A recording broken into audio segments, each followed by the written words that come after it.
ಸಾಮಾಜಿಕ ಜಾಲತಾಣದಲ್ಲಿ ವೈರಲ್ ಆಗಿರುವ ವಿಡಿಯೋದಲ್ಲಿ ಕಂಡಂತೆ ಈ ಘಟನೆಯು ಪಾಕಿಸ್ತಾನದ ರಾಜಧಾನಿ ಇಸ್ಲಾಮಾಬಾದ್ನ ಸೆಕ್ಟರ್ F11 ಪ್ರದೇಶದಲ್ಲಿ ನಡೆದಿದ್ದು, ಚೀನಾ ಮೂಲದ ಕಾಲ್ ಸೆಂಟರ್ ಸಂಸ್ಥೆಯೊಂದರ ಮೇಲೆ ಸ್ಥಳೀಯರು ದಾಳಿ ಮಾಡಿ ಲೂಟಿ ನಡೆಸಿದ್ದಾರೆ.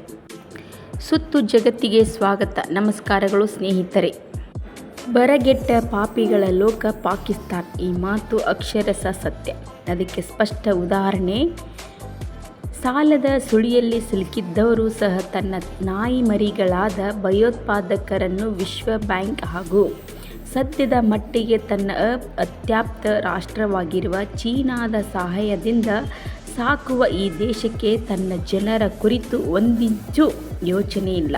ಆ ಕಾರಣದಿಂದ ಅಲ್ಲಿನ ಜನರು ತಮ್ಮನ್ನು ಸಾಕಿ ಸಲಹುತ್ತಿರುವ ಅವರ ನಿಜವಾದ ಲೂಟಿಕೋರನಾಗಿರುವ ಚೀನಾಗೇನೆ ಇಂದು ಲೂಟಿಯ ರುಚಿ ತೋರಿಸಿದ್ದಾರೆ. ಹೌದು, ಇದು ಪಾಕಿಸ್ತಾನದಲ್ಲಿ ಚೀನಿಯ ಕಾಲ್ ಸೆಂಟರಿಗೆ ನುಗ್ಗಿರುವ ಪಾಕಿಗಳು ಅಲ್ಲಿದ್ದ ಎಲ್ಲ ವಸ್ತುಗಳನ್ನು ಲೂಟಿ ಮಾಡಿದ್ದಾರೆ.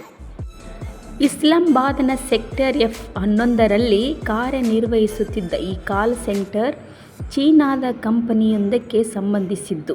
ಅಲ್ಲಿಯ ಚೀನಿಯ ಉದ್ಯೋಗಿಗಳು ಮತ್ತು ಕೆಲವು ಸ್ಥಳೀಯರು ಕೆಲಸ ಮಾಡುತ್ತಿದ್ದರು. ಆದರೆ ಈ ಕಾಲ್ ಸೆಂಟರ್ ವಂಚನೆಯ ಚಟುವಟಿಕೆಗಳಲ್ಲಿ ತೊಡಗಿರುವ ಶಂಕೆಯ ಮೇಲೆ ಪಾಕಿಸ್ತಾನದ ಅಧಿಕಾರಿಗಳು ಇತ್ತೀಚೆಗೆ ದಾಳಿ ನಡೆಸಿದ್ದರು. ಈ ದಾಳಿಯ ಸಂದರ್ಭದಲ್ಲಿ ಅಧಿಕಾರಿಗಳು ಕೆಲವು ಆರೋಪಿಗಳನ್ನು ಬಂಧಿಸಿದ್ದರು. ಅದರ ಪರಿಣಾಮವಾಗಿ ಕಚೇರಿಯನ್ನು ತಾತ್ಕಾಲಿಕವಾಗಿ ಮುಚ್ಚಲಾಗಿತ್ತು. ಆದರೆ ಈ ದಾಳಿಯ ನಂತರ ಕಾಲ್ ಸೆಂಟರ್ ಕಚೇರಿಯ ಭದ್ರತೆ ದುರ್ಬಲವಾಗಿತ್ತು ಎಂದು ತಿಳಿದುಬಂದಿದೆ. ಕಾಲ್ ಸೆಂಟರ್ಗೆ ನುಗ್ಗಿ ಬೆಲೆ ಬಾಳುವ ವಸ್ತುಗಳ ಲೂಟಿ. ಇನ್ನು ಅಧಿಕಾರಿಗಳ ದಾಳಿಯ ಬೆನ್ನಲ್ಲೇ ಸ್ಥಳೀಯ ಜನರು ಕಾಲ್ ಸೆಂಟರ್ಗೆ ನುಗ್ಗಿ ಅಲ್ಲಿದ್ದ ಬೆಲೆ ಬಾಳುವ ವಸ್ತುಗಳನ್ನು ಲೂಟಿ ಮಾಡಿದ್ದಾರೆ. ಈ ಲೂಟಿಯಲ್ಲಿ ಭಾಗಿಯಾದವರು ಕಂಪ್ಯೂಟರ್ಗಳು, ಲ್ಯಾಪ್ಟಾಪ್ಗಳು, ಎಲೆಕ್ಟ್ರಾನಿಕ್ ಉಪಕರಣಗಳು ಮತ್ತು ಕೇಬಲ್ಗಳನ್ನು ಸಹ ಕದ್ದಿದ್ದಾರೆ. ಇನ್ನು ಸಾಮಾಜಿಕ ಜಾಲತಾಣಗಳಲ್ಲಿ ವೈರಲ್ ಆಗಿರುವ ವಿಡಿಯೋಗಳಲ್ಲಿ ಜನರು ಕಚೇರಿಯೊಳಗೆ ಓಡಿ ಹೋಗಿ ತಮಗೆ ಸಿಗುವ ಎಲ್ಲವನ್ನು ತೆಗೆದುಕೊಂಡು ಪರಾರಿಯಾಗುವ ದೃಶ್ಯಗಳು ಕಂಡುಬಂದಿವೆ. ಈ ಘಟನೆಯ ಸಮಯದಲ್ಲಿ ಯಾವುದೇ ಭದ್ರತಾ ಸಿಬ್ಬಂದಿ ಅಥವಾ ಪೊಲೀಸರು ಆ ಸ್ಥಳದಲ್ಲಿ ಇರಲಿಲ್ಲ. ಇದರಿಂದ ಲೂಟಿಗೆ ಮತ್ತಷ್ಟು ಸುಲಭವಾಗಿ ಅವಕಾಶ ಮಾಡಿಕೊಟ್ಟಂತಾಗಿದೆ.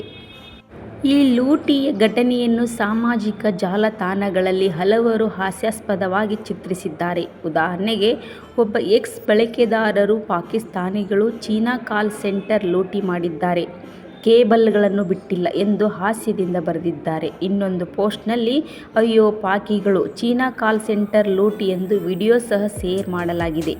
ಮತ್ತೊಂದೆಡೆಗೆ ಈ ಘಟನೆ ಚೀನಾ-ಪಾಕಿಸ್ತಾನ ಸಂಬಂಧಗಳ ಮೇಲೆ ಪರಿಣಾಮ ಬೀರಬಹುದು ಎಂಬ ಆತಂಕವೂ ವ್ಯಕ್ತವಾಗಿದೆ. ಚೀನಾ ತನ್ನ ಹೂಡಿಕೆಗಳು ಮತ್ತು ಉದ್ಯೋಗಿಗಳ ಸುರಕ್ಷತೆಗಾಗಿ ಪಾಕಿಸ್ತಾನದಲ್ಲಿ ಭದ್ರತೆಯನ್ನು ಒತ್ತಾಯಿಸುತ್ತಿದೆ. ಈ ಘಟನೆಯು ಪಾಕಿಸ್ತಾನದಲ್ಲಿ ಚೀನಿಯ ಕಂಪನಿಗಳು ಎದುರಿಸುತ್ತಿರುವ ಸವಾಲುಗಳನ್ನು ಮತ್ತಷ್ಟು ಬೆಳಕಿಗೆ ತರುತ್ತದೆ. ಇನ್ನು ಪಾಕಿಸ್ತಾನದಲ್ಲಿ ಚೀನಿಯ ಕಂಪನಿಗಳು ಚೀನಾ-ಪಾಕಿಸ್ತಾನ ಆರ್ಥಿಕ ಕಾರಿಡಾರ್ ಯೋಜನೆಯ ಭಾಗವಾಗಿ ಹಲವು ಉದ್ಯಮಗಳಲ್ಲಿ ತೊಡಗಿವೆ. ಆದರೆ ಈ ಯೋಜನೆಗಳು ಸ್ಥಳೀಯರಿಗೆ ಉದ್ಯೋಗ ಮತ್ತು ಆರ್ಥಿಕ ಪ್ರಯೋಜನಗಳನ್ನು ಒದಗಿಸುತ್ತಿಲ್ಲ ಎಂಬ ಆರೋಪವೂ ಇದೆ. ಇದರಿಂದಾಗಿ ಕೆಲವೊಮ್ಮೆ ಸ್ಥಳೀಯರಲ್ಲಿ ಚೀನಿಯ ಕಂಪನಿಗಳ ವಿರುದ್ಧ ಅಸಮಾಧಾನ ಮೂಡಿದೆ. ಈ ಲೂಟಿಯ ಘಟನೆಯ ಹಿನ್ನೆಲೆಯಲ್ಲಿ ಇಂತಹ ಭಾವನೆಗಳು ಪ್ರಚೋದನೆಯಾಗಿರಬಹುದು ಎಂದು ಊಹಿಸಲಾಗಿದೆ. ಹಣ ಇಲ್ಲದೆ ಪಾಕಿಸ್ತಾನ ಜನರು ಲೂಟಿ ಮಾಡಿದ್ರಾ? ಸಾಲದ ಸುಳಿಯಲ್ಲಿ ಸಿಲುಕಿದ್ದವರು ಸಹ ತನ್ನ ನಾಯಿ ಮರಿಗಳಾದ ಭಯೋತ್ಪಾದಕರನ್ನು ವಿಶ್ವ ಬ್ಯಾಂಕ್ ಹಾಗೂ ಸದ್ಯದ ಮಟ್ಟಿಗೆ ತನ್ನ ಅತ್ಯಾಪ್ತ ರಾಷ್ಟ್ರವಾಗಿರುವ ಚೀನಾದ ಸಹಾಯದಿಂದ ಸಾಕುವ ಈ ದೇಶಕ್ಕೆ ತನ್ನ ಜನರ ಕುರಿತು ಒಂದಿಂಚು ಯೋಚನೆಯಿಲ್ಲ. ಬರಗೆಟ್ಟ ಪಾಪಿಗಳ ಲೋಕ ಪಾಕಿಸ್ತಾನ. ಈ ಮಾತು ಅಕ್ಷರಶಃ ಸತ್ಯ. ಆ ಕಾರಣದಿಂದ ಅಲ್ಲಿನ ಜನರು ತಮ್ಮನ್ನು ಸಾಕಿ ಸಲಹುತ್ತಿರುವ ಅವರ ನಿಜವಾದ ಲೂಟಿಕೋರನಾಗಿರುವ ಚೀನಾಗೇನೆ ಇಂದು ಲೂಟಿಯ ರುಚಿ ತೋರಿಸಿದ್ದಾರೆ. ಚೀನಾ ಮೂಲದ ಕಾಲ್ ಸೆಂಟರ್ ಸಂಸ್ಥೆಯೊಂದರ ಮೇಲೆ ಸ್ಥಳೀಯರು ದಾಳಿ ಮಾಡಿ ಲೂಟಿ ನಡೆಸಿದ್ದಾರೆ. ಇದಕ್ಕೆ ಸಂಬಂಧಪಟ್ಟಂತೆ ಏನೇ ವಿಷಯಗಳಿದ್ದರೆ ನಿಮಗೆ ಅಪ್ಡೇಟ್ಗಳನ್ನು ನೀಡುತ್ತಿರುತ್ತೇವೆ. ನೀವು ಇನ್ನೂ ಕೂಡ ನಮ್ಮ ಚಾನಲ್ಗೆ ಸಬ್ಸ್ಕ್ರೈಬ್ ಆಗಿಲ್ಲ ಅಂದರೆ ಇವಾಗಲೇ ಸಬ್ಸ್ಕ್ರೈಬ್ ಮಾಡಿಕೊಳ್ಳಿ. ಪಕ್ಕದಲ್ಲಿರೋ ಬೆಲ್ ಐಕನ್ ಪ್ರೆಸ್ ಮಾಡಿ. ಮತ್ತೆ ಭೇಟಿಯಾಗೋಣ. ನಮಸ್ತೆ. ಜೈ ಕರ್ನಾಟಕ ಮಾತೆ.